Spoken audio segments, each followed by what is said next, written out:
English honours से related videos के लिए और कॉम्पिटिटिव एग्जाम्स वीडियोस के लिए जैसे कि एसएससी, आरआरबी, बैंक पीओ, इनकी वीडियोस के लिए सब्सक्राइब कीजिए मेरे चैनल लिटरेरी माइंड को और साथ में ही प्रेस कीजिए बेल आइकन को ताकि कोई भी नोटिफिकेशंस आप मिस ना करो। नमस्कार दोस्तों, स्वागत है आपका मेरे चैनल लिटरेरी माइंड में। दोस्तों आज हम बात करेंगे पीबी शैले की पोएम ओजाइमेंडिस के बारे में। इस वीडियो में समरी प्लस एक्सप्लेनेशन होगा। क्रिटिकली एनालाइज करेंगे पोएम को, मेन जो थीम और मुद्दे उभर के आएंगे इस पोएम में उसको डिस्कस करेंगे इस वीडियो में। तो आपको स्टार्टिंग टू द एंड देखनी है वीडियो, कहीं पे भी स्किप नहीं करना। और आशा है कि आप एक पेन और कॉपी लेके बैठ गए होंगे ताकि अगर कुछ इंपॉर्टेंट बताऊं तो उसे आप नोट कर पाओ। तो दोस्तों विदाउट वेस्टिंग टाइम स्टार्ट करते हैं वीडियो को आगे।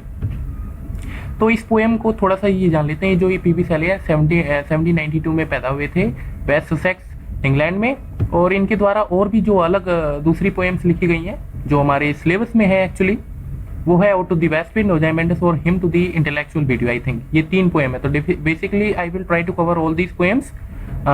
एग्जाम से पहले ही मैं इवन कोशिश करूंगा डालने की इन तीनों पोएम्स के बारे में, ताकि आपको कोई भी प्रॉब्लम ना हो एग्जाम में।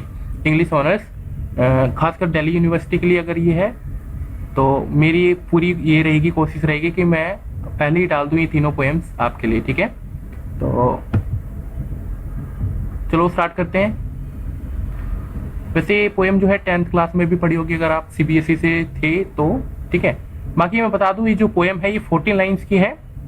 थोड़ा सा बेसिक सा समझ लेते हैं कि इस पोएम में है क्या, ठीक है। 14 लाइंस की पोएम है। 40 लाइंस की पोएम्स जब होती हैं तो हम उसे बोलते हैं क्या, सोनेट्स। तो अगर आपको सोनेट्स नहीं पता तो प्लीज आई का सिंबल आ रहा होगा, उसे क्लिक कर देना, उसे वीडियो में देख ले, उस वीडियो को देख लो आप। सोनेट्स की जो डेफिनेशन है वो क्लियर हो जाएगी। सोनेट्स एक स्पेशल टाइप का तरीका है पोएट्री लिखने का, ठीक है। बाकी वहां से देख लेना आप ज्यादा इन्फॉर्मेशन के लिए सोनेट्स के बारे में। आगे देखते हैं। तो 40 लाइन्स की पोएम है ये। 40 लाइन्स की पोएम जो है मैंने वहां पे बता रखा था सोनेट्स में कि या फिर तो 3 क्वार्टरेंस होते हैं, एक कपलेट होता है। एक क्वार्टरेंट में 4 यानी कि 4 लाइंस एक क्वार्टरेंट में, तो 3 यानी कि 12 लाइंस और प्लस 2 लाइंस 14 लाइंस। या फिर तो इस तरह से होता है, या फिर एक ऑक्टेट मतलब 8 लाइन का पेयर है। 8 लाइन का मतलब समूह, एक पेयर नहीं सॉरी, 8 लाइन का समूह, फिर 6 लाइन का, तभी 14 हुए। 8 + 6 14। तो ये 8 + 6 को कवर कर रहा है, मतलब 8 + 6 वाले को। और जो सोनेट्स होते हैं वो माने जाते हैं कि पेट्रार्चन होते हैं या फिर शेक्सपियरियन। तो यहाँ पे वैसे तो दोनों ही नहीं फॉलो होते, बट स्टिल हम कह सकते हैं कि पेट्रार्चन वाला जो है यहाँ पे ज्यादा हमें देखने को मिलेगा। ऑक्टेट में और सेक्सटेट में डिवाइड होता है। ऑक्टेट मतलब 8 लाइन्स और सेक्सटेट मतलब 6 लाइन्स। तो यहाँ पे 8 लाइन्स में जो है यहाँ पे देख सकते हो लाइन नंबर 1 2 3 4 5 6 7 और 8 लाइन्स में यहाँ पे एक पिक्चर पेश की गई है उस किंग की, जिसके बारे में अभी बताऊंगा मैं आप लोगों को। और नेक्स्ट 6 लाइन्स में उसको कह सकते हो कि क्रिटिसाइज किया गया है, कि क्रिटिकली कुछ कहा गया है उसके बारे में, सटायर पास किया गया है, ये सब कह सकते हो आप। तो 8 लाइन्स में ये बताया गया है, नेक्स्ट 6 लाइन में ऐसे बताया गया है, ठीक है। नेक्स्ट 6 लाइन में सटायर के बारे में ऐसा कुछ पास किया गया है उस किंग के ऊपर। बाकी जो दूसरी वाली सोनेट्स होती है, दूसरा टाइप जो होता है सोनेट का, जिसमें 3 क्वार्टरेंस होते हैं और लास्ट में 3 क्वार्टरेंट मतलब 12 लाइन, और लास्ट की जो 2 लाइन रह जाती है, क्योंकि 14 लाइन्स का ही होता है सोनेट, तो लास्ट की जो 2 लाइन में है वो ये बताया गया, मतलब उसमें कंक्लूजन बताया जाता है। तो फिलहाल वो वाला तो फॉलो नहीं होता इसमें, ठीक है। और इयम्बिक पेंटामेट्रिक्स को फॉलो कर रहा है। ये सब क्या होता है मैं ये अभी इस वीडियो में ज्यादा नहीं बता पाऊंगा क्योंकि लंबी हो जाएगी वीडियो। बाकी फर्स्ट पर्सन नैरेटिव है, मतलब अभी चलो देखते हैं इसको। फर्स्ट पर्सन नैरेटिव ये सब क्या होते हैं मैं अलग से नहीं तो वीडियो बना दूंगा इनके लिए, ज्यादा लंबी ना हो जाएगी, इसलिए मैं थोड़ा सा बैकग्राउंड दे देता हूँ। यहाँ पे एक किंग के बारे में बताया गया है इस पोएम में। पीबी शैले ने जो कोशिश करी है एक किंग के बारे में पेश करने की कोशिश की है। उस किंग के बारे में ये कहा गया है कि एक इंसान जो है वो उस किंग एक नेटिव लैंड से, मतलब एक पुरानी प्राचीन धरती पे जाता है और वहां से एक किंग की टूटी फूटी मूर्ति देख के आता है। तो यहाँ पे वो किंग कौन है जिसकी टूटी फूटी मूर्ति हो गई है, वो है रामेसेस, जो इजिप्टियन किंग थे। तो इसी पे ये कहा गया है कि ये एक ऐसे किंग थे इजिप्ट के, मतलब ये बताया गया है कि कैसे कोई भी किंग हो कैसे गुमान होता है उनके अंदर, एक अभिमान होता है, टायरेंट रूलर हो या फिर कैसा भी रूलर हो। तो रामेसिस भी ऐसा ही किंग था जिसको गुमान था अपने पे, तो फाइनली बताया गया है पोएट्री के थ्रू से, कोशिश करा है पीबी शैले ने कि फाइनली मौत सबको आती है, डेथ सबको आती है, आप बच नहीं सकते इससे। तो यही बताया गया इस पोएम में।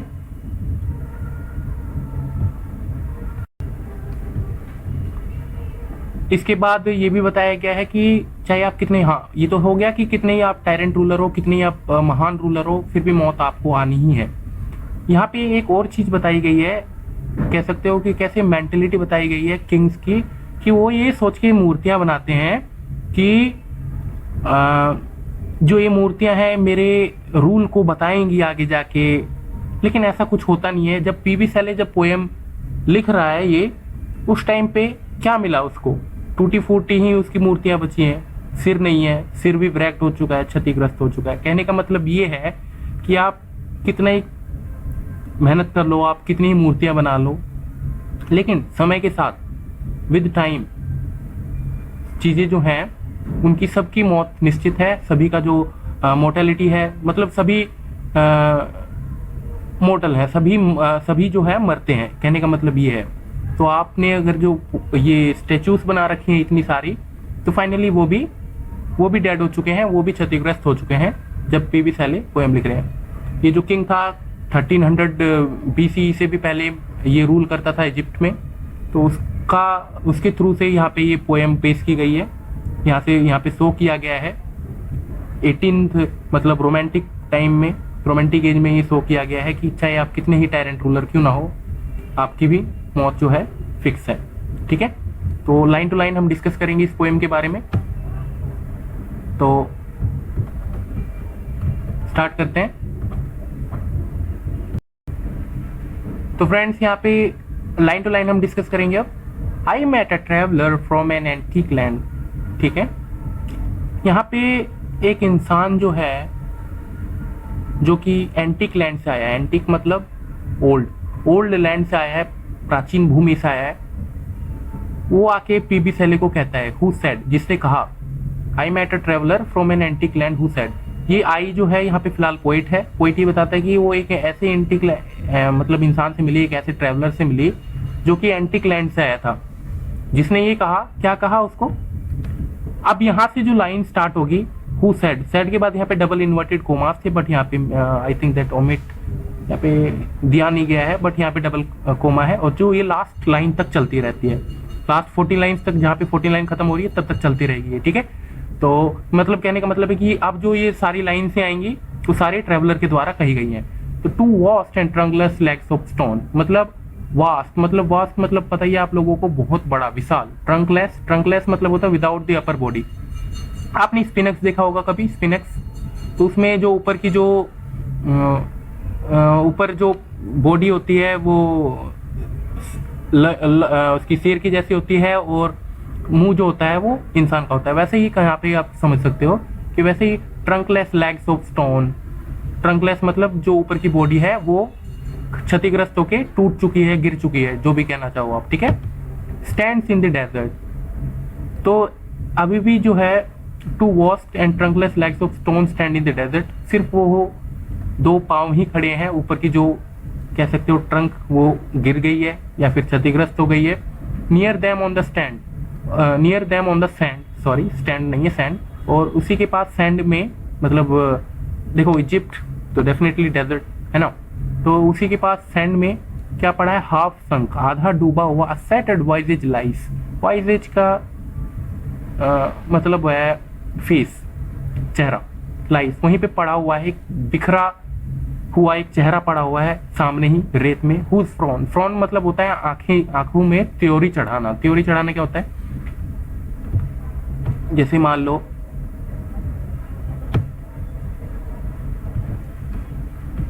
ये अपना फेस हो गया, तो हम आंखें ऐसे ऐसे करके बात करते हैं ना, आंखें ये चढ़ा चढ़ा के, इसी को बोलते हैं त्योरी चढ़ाना। मैं ढंग से ड्रॉ नहीं कर पा रहा, तो फिलहाल इसको त्योरी चढ़ाना बोलते हैं। ठीक है, आगे बढ़ जाते हैं।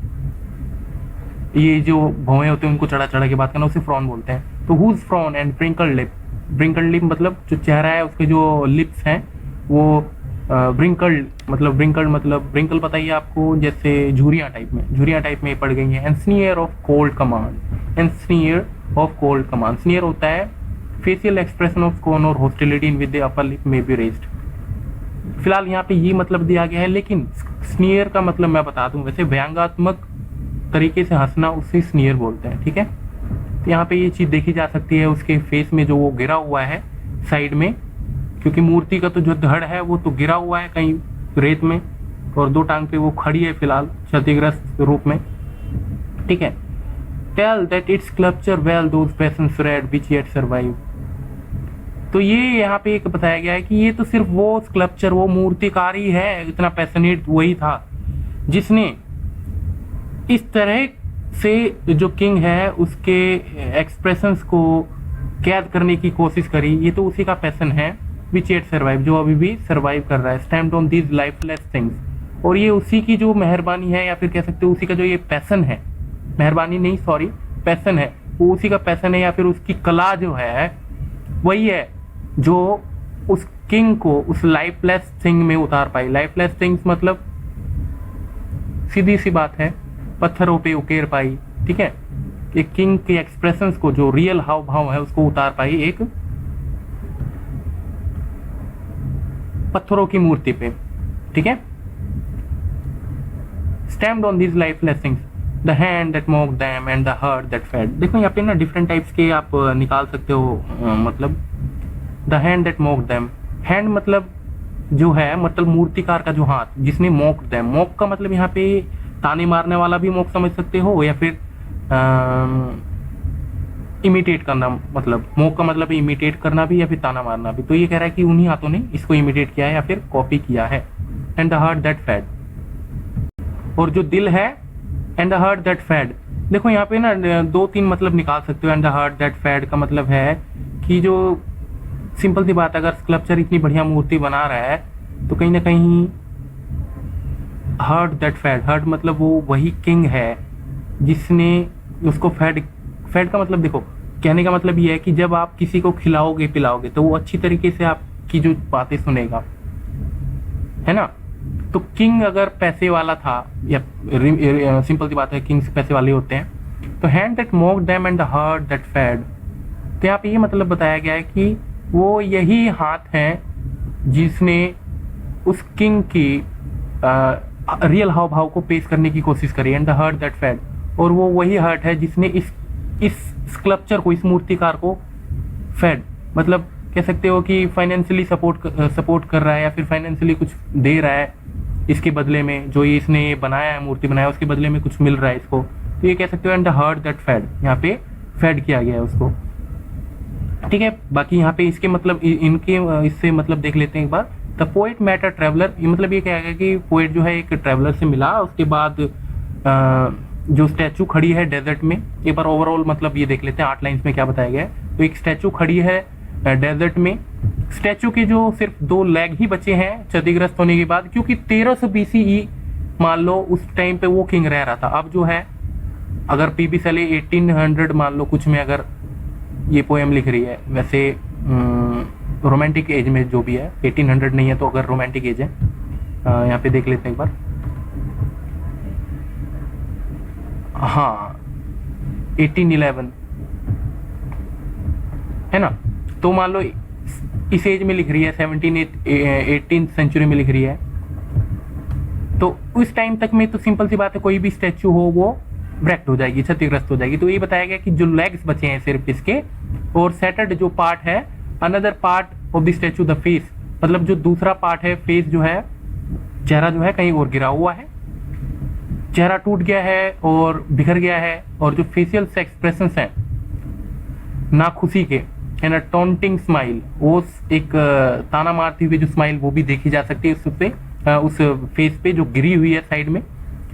व्रिंकल्स जो है, लाइंस जो हैं वो भी देखे जा सकते हैं। और यहाँ पे ये भी बताया गया कि जिस मूर्तिकार ने इस स्टैचू को बनाया है उसने रियली में ही उस एक्सप्रेशन को पढ़ लिए हैं, किसके, इजिप्टियन किंग के एक्सप्रेशंस को, रामेसेस के एक्सप्रेशंस को पढ़ लिए हैं। वो भली भांति उसको कॉपी करने में सक्षम रहा, ये भी बताया गया है। और ये भी बताया गया कि भले ही किंग ये सोच के उस टाइम पे, देखो कहने का मतलब, और एक इंटरप्रिटेशन ये भी निकाल सकते हो आप कि उस टाइम पे जब वो किंग बनवा रहा था अपनी मूर्ति, तो किंग जो है स्माइल करता हुआ था, स्नीयर स्माइलिंग, यहाँ पे देख सकते हो स्नीयर बताया गया है। लेकिन आज इतने साल बाद भी भले ही किंग की स्माइल रहे ना रहे, वो क्षतिग्रस्त हो चुकी है, लेकिन इस स्कल्पचर की, इस मूर्तिकार की जो कलाकारी है वो अभी भी जिंदा है। उसने कितनी बखूबी से इसको पेश किया, वो जिंदा है। और दूसरी चीज इंटरप्रिटेशन ये निकल रही है कि किंग जो था, किंग ने ये सोच के बनाया था कि मैं यार इमोर्टल हूँ, लेकिन फाइनली इमोर्टल कुछ भी नहीं है, उसकी बेडेथ आई है। ठीक है, तो ये सब बताया गया था इसमें। आगे आ जाते हैं। And on the pedestal these words appear. देखो अब लास्ट की जो 6 लाइंस बची, मैंने अभी बताया था कि ऑक्टेट और सेक्सटेट। सेक्सटेट होता है 6 लाइंस का समूह, 1 2 3 4 5 6, ऊपर 8 पढ़ा था हमने, नीचे 6 है, तो इसे सेक्सटेट बोलते हैं। 8 लाइन का जो ऊपर पेयर पढ़ा अभी वो ऑक्टेट था। ठीक है, आ जाते हैं यहाँ पे, देखते हैं। And on the pedestal these words appear. Pedestal होता है, मान लो मूर्ति खड़ी है तो नीचे पेडेस्टल होता है ना लिखे हुए, उस पे कुछ, कुतुब मीनार जाओगे तो नीचे कुछ लिखा रहता है, और भी किसी मान लो कोई फेमस नेता है तो उसके नीचे यहाँ पे कुछ लिखा रहता है बना हुआ, या बस्ट वगैरह देखे होंगे आपने, तो उनमें नीचे कुछ लिखा रहता है कि ये इनका जन्म ऐसे ऐसे हुआ था, ये इनका नाम ये है। ठीक है, तो वैसे ही बताया गया है यहाँ पे, sorry. And on the pedestal these words appear. उसी पेडेस्टल पे the base of a statue, ये समझ सकते हो आप कि उस पे लिखा हुआ है। अब क्या लिखा हुआ है वो देखो, my name is Ozymandias, kings of kings, राजाओं का राजा मैं ओजाइमेंडस हूँ। Look upon my works ye mighty and despair. जो मेरे वर्क्स थे वो कैसे थे, बड़े ही माइटी, माइटी मतलब ताकतवर समझ लो आप, एंड डिस्पेयर, निराशा से भरे। अब निराशा से भरे क्या समझ सकते हो कि लोगों के लिए निराशा। ठीक है, किंग हमेशा मान लो कोई काम कर रहा है तो जरूरी नहीं कि हमेशा हर किसी को अच्छा लगे, हो सकता है कि किसी के लिए जो कोई काम करता है तो जरूरी नहीं कि वो काम सबके लिए, मतलब सभी को अच्छा लगे। ठीक है,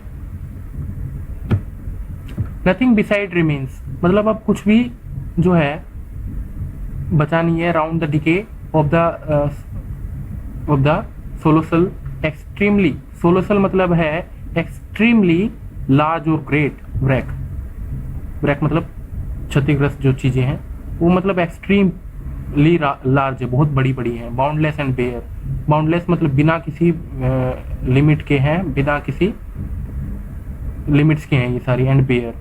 the lone and level stand stretch far away, the only survivor, the lone and the level stands stretch far away, मतलब जो ओनली सर्वाइवर है, जो इकलौता सर्वाइवर है वो कौन है, ये सिर्फ सैंड है, स्ट्रेच फार अवे, जो कि बहुत दूर दूर तक फैली हुई है। ये बार मैं फिर बता दूं, मैं तो यहाँ तक बता दिया था मैंने। Look upon my works ye mighty and despair, जो मेरे वर्क्स थे वो बहुत ही माइटी है। यहाँ पे कंप्लीटली वैनिटी देखी जा सकती है लोगों की, मतलब ह्यूमन बींग्स की वैनिटी देखी जा सकती है। वैनिटी होता है घमंड टाइप का कि ये माइटी, मैं ताकतवर हूँ, लेकिन ये नहीं पता बेसिकली इंसानों को कि at the final stop nature is powerful. ठीक है, नेचर पावरफुल है और कोई पावरफुल नहीं है, आप उसके वार से नहीं बच सकते। कहने का मतलब ये है, तो मौत अगर है तो वो आएगी, तो आएगी, वो हर किसी को आएगी, आप उससे नहीं बच सकते। तो ये कहना, अगर आपके हाथ में पावर आ गई है, सत्ता आ गई है, तो ये कहना कि मैं पावरफुल हूँ, मैं माइटी हूँ, ठीक है, तो ये क्या है, एक टाइप से वैनिटी है, घमंड है इंसान का। और मौत से जो आप बच ही नहीं सकते तो आप कैसे कह सकते हो कि मैं माइटी हूँ। ओवरऑल फाइनली कहने का मतलब ये है कि नेचर जो है पावरफुल है। ठीक है, नथिंग बिसाइड रिमेन्स, कुछ बचा नहीं है। Round the decay of the colossal wreck, इन क्षतिग्रस्त हिस्सों के सामने अब कुछ भी नहीं बचा। Boundless and bare the lone and the level stand stretch far away, मतलब बाउंडलेस मतलब लिमिटलेस, जिसकी कोई लिमिट नहीं है। बेयर मतलब नंगी, मतलब नंगी इन द सेंस बेयर, आपने रेत देखे होंगे, उसमें कोई भी पेड़ पौधे नहीं होते, इस टाइप से समझ सकते हो। तो ऐसे ही बाउंडलेस जो रेत बची है सिर्फ वही बची है, बाकी सारा कुछ जो है ढह गया है, क्षतिग्रस्त हो चुका है। ठीक है, तो यहाँ पे भी यही बताया गया। फिलहाल इसको डिस्कस करने का कोई फायदा नहीं है, थोड़ा आगे देख लेते हैं जो मेन चीजें उभर के आ रही है हमारे पास। हाँ, तो यहाँ पे ये बताया गया है कि देखो, मैंने ये सारी चीजें बता दी कि ये इजिप्टियन किंग रामेसेस के बारे में बताया गया था। वो कैसे अपने आप को ये सोचता था कि फुलिश डिजायर थी उसको अपने आप को इमोर्टलाइज करने की, लेकिन वो फाइनली कैसे पूरी हो सकती है, इंसान को मौत तो आना ही है, तो ये फाइनली पूरी तो हो नहीं सकती। तो ये चीज भी बताई गई है। और दूसरी चीज ये थी कि इंसान नेचर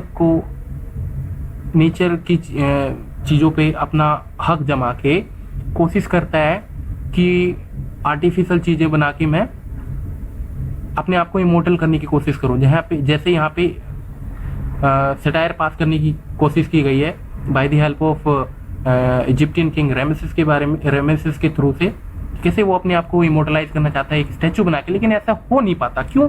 फाइनली ट्रुथ ये है कि हमें मरना ही है, एट द एंड हमें मरना ही है। तो फाइनली ट्रुथ ये जब है तो कैसे आप अपने आप को अपने आप को इमोर्टल कर सकते हैं? फाइनली मौत सबको आनी है। तो कहने का मतलब ये है, ये पोएम जो है इतनी फेमस इसलिए हुई क्योंकि इसमें एक पॉलिटिकली सटायर पास किया गया है पेपी शैले के द्वारा, और कोई भी रीजन नहीं था इस पोएम को फेमस होने का।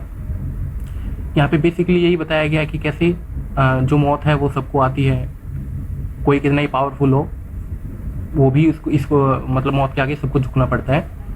और यहाँ पे जो इसने ये प्राइड इसकी शो करता है या इसकी अज्ञानता शो करता है ओजाइमेंडिस की, जब उसने वो उतारने की कोशिश करी मौकरी, मतलब अपने जब पेडेस्टल पे उसने ये सब लिखा कि मैं ओजाइमेंडिस राजाओं का राजा हूँ, तो ये यहाँ से घमंड भी शो होता है। तो फाइनली कहने का मतलब ये था कि